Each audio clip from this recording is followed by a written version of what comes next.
Katie Uhlmann reporting for Katie Chats here at Technicolor in downtown Toronto with producer Marc Almon. How does it feel to have your film Blackbird premiering here at TIFF? It feels fantastic. It's been a great honor. We had our world premiere last night, and the audience, reaction was exceptional. So I'm very pleased to be here. What did you do when you found out the news? What's very interesting is that Toronto gave us sort of a heads up early on that they really loved the film and they wanted it, and as a result, we were sort of made aware of the fact that they wanted the program much earlier than is usual, and that actually allowed us to sort of say, is this where we want to have the world premiere? Is this like the way we want to position the film? And of course with TIFF we decided that really made the most sense because it's just an amazing event. So. How did you originally get involved in the project?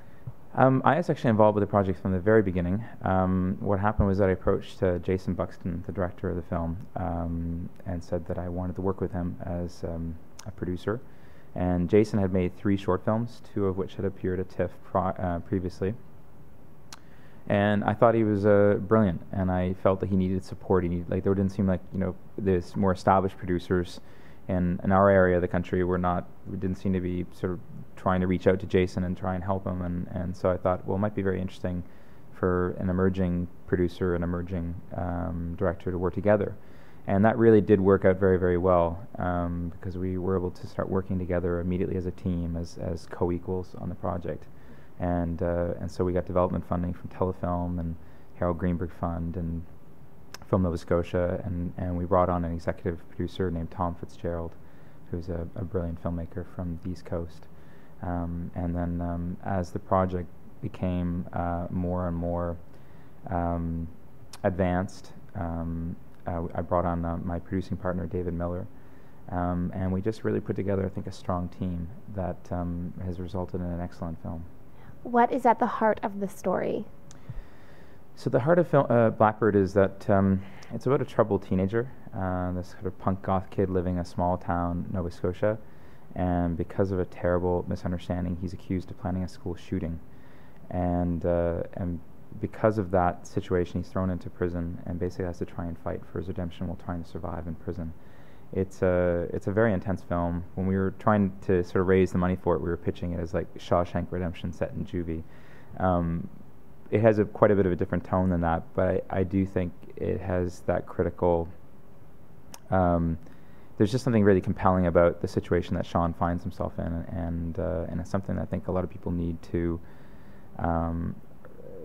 look at the film in terms of how it provides a viewpoint for teenagers in a world in which we can judge them very quickly because of the things that they say online. So. How did you go about casting the film? So we were extremely fortunate with the casting of the film. We were able to bring on Connor Jessup, who was at the time just beginning. He had just finished filming the first season of Falling Skies, which is a huge series down in the United States that's produced by Steven Spielberg. And Connor is a brilliant up-and-coming actor. In fact, he's a rising star at TIFF this year. And he was just a perfect match for the material and for our lead. We also found Alexia Fast. We were able to work with Toronto-based casting directors John Comerford and Brian Levy, and they were able to point us in the direction of some really exciting up-and-coming talent like Connor. There's Alexia Fast, who's based in Vancouver, and she's starring opposite Tom Cruise in his next movie, Jack Reacher. We have another young actor here from Toronto, Alex Ozerov. It was his first major film role. Just an amazing new talent. And Michael Buey, who's based in a Canadian based in LA. He's been in Mystery Alaska and several other sort of Hollywood films. But this was, I think, a really sort of juicy role for him. So it was a great script that allowed us kind of to reach out to some exceptional talent, a lot of which is like sort of this emerging talent, and that we luckily happened to grab just as their careers were beginning to take off.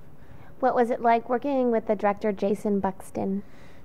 So Jason is a good friend of mine, and it was really neat to see him grow as a writer and as a director from, with this project. We worked on it for, it was in development for 4 years, and it took a long time to get, the project ready, to get the financing in place. But I learned a great deal from Jason. He's a tremendous director, and you realize the enormous patience he has to try and get it right. He put so much work into the casting process. I mean, I think he really illustrated that rule of Robert Altman's, where the director's job is like 90% casting. He spent so much time trying to find the right cast. And he also, I think he made some bold choices, because we only had 20 days to shoot this film, and it was a very big film with 40 speaking parts and 100 different scenes, and so it meant that he had to be very specific as to what he wanted to capture. And I was really blown away by how decisive Jason was, and how he had a very clear vision in place. And what types of projects do you hope to develop in the future? At this point, I'd like to do a comedy. After doing a really intense drama like that, it was a really great experience, but I'd like to do something quite different. So I'm working on a romantic comedy right now called A Good Girl.